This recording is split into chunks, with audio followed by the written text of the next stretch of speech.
দক্ষিণ এশিয়ার ভূরাজনীতি থেকে শুরু হতে যাচ্ছে এক নতুন অধ্যায়, এমন এক করিডোর যা শুধু তিনটি দেশকে নয়, বদলে দিতে পারে পুরো অঞ্চলের বাণিজ্য, অর্থনীতি এবং কৌশলগত সমীকরণ। বাংলাদেশ, চীন ও মিয়ানমারকে ঘিরে নতুন অর্থনৈতিক করিডোরের আলোচনা এখন আন্তর্জাতিক অঙ্গনে তুমুল আলোচনার বিষয়।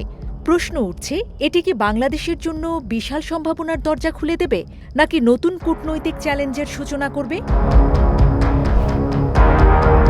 সম্প্রতি বাংলাদেশের প্রধানমন্ত্রী তারেক রহমানের চীন সফরকে ঘিরে শুরু হয়েছে নানা জল্পনা কল্পনা।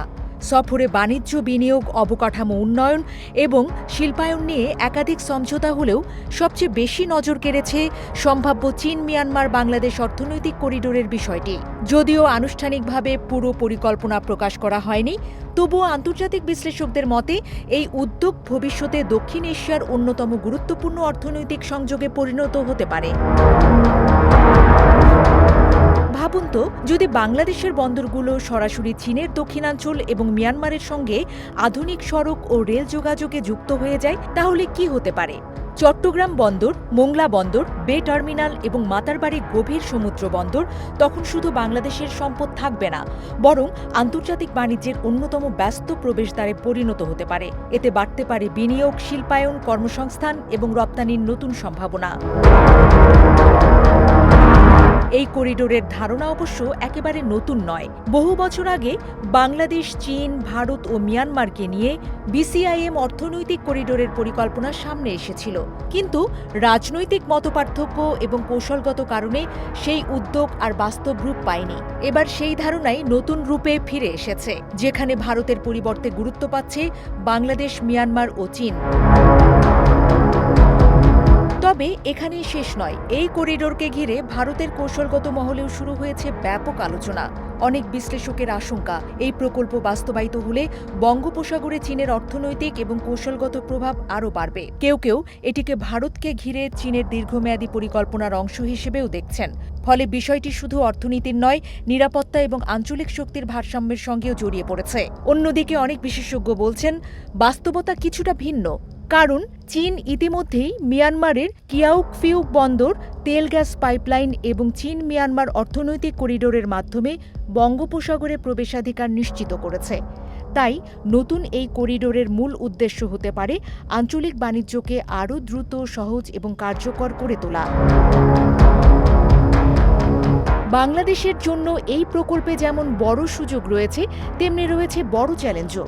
সম্ভাব্য রুটের একটি অংশ যেতে পারে রাখাইন অঞ্চলের ভেতর দিয়ে, কিন্তু সেই এলাকায় এখনও নিরাপত্তা পরিস্থিতি অস্থির। সশস্ত্র গোষ্ঠীর উপস্থিতি এবং দীর্ঘদিনের রোহিঙ্গা সংকট এই করিডোরের ভবিষ্যৎ বাস্তবায়নে বড় প্রশ্নচিহ্ন তৈরি করছে। স্থিতিশীলতা ছাড়া এত বড় অবকাঠামো প্রকল্প বাস্তবায়ন সহজ হবে না।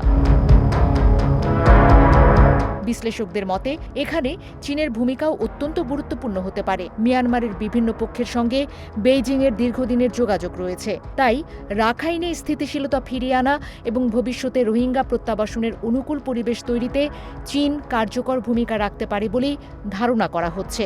তবে সবকিছুর মাঝে আরেকটি গুরুত্বপূর্ণ প্রশ্ন সামনে আসছে। বিশ্বের বিভিন্ন দেশে বেল্ট অ্যান্ড রোড উদ্যোগের আওতায় নেওয়া কিছু প্রকল্প নিয়ে ঋণের চাপ, ব্যয় বৃদ্ধি এবং স্বচ্ছতা নিয়ে বিতর্ক তৈরি হয়েছে।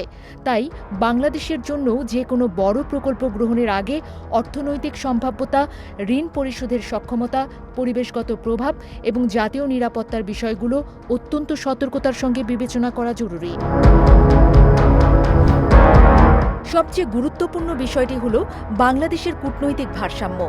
একদিকে চীন বাংলাদেশের বড় উন্নয়ন অংশীদার, অন্যদিকে ভারত নিকটতম প্রতিবেশী এবং গুরুত্বপূর্ণ নিরাপত্তা ও অর্থনৈতিক সহযোগী। পাশাপাশি যুক্তরাষ্ট্র, জাপান, ইউরোপীয় ইউনিয়ন এবং আসিয়ান দেশগুলোর সঙ্গেও বাংলাদেশের সম্পর্ক ক্রমেই গভীর হচ্ছে। তাই কোনো একক শক্তির প্রভাবের মধ্যে না গিয়ে নিজের জাতীয় স্বার্থকে সর্বোচ্চ গুরুত্ব দেওয়াই হতে পারে সবচেয়ে বিচক্ষণ কৌশল। তাহলে প্রশ্ন একটাই, চীন মিয়ানমার বাংলাদেশ অর্থনৈতিক করিডোর কি সত্যিই বাংলাদেশের অর্থনীতিকে নতুন উচ্চতায় নিয়ে যাবে, নাকি এটি দক্ষিণ এশিয়ার ভূরাজনীতিতে নতুন প্রতিযোগিতার সূচনা করবে? উত্তর সময়ই দেবে। তবে একটি বিষয়ে নিশ্চিত, এই করিডোর বাস্তবায়িত হলে শুধু বাংলাদেশের নয়, পুরো অঞ্চলের অর্থনীতি, কূটনীতি এবং নিরাপত্তার সমীকরণে বড় ধরনের পরিবর্তন আসতে পারে।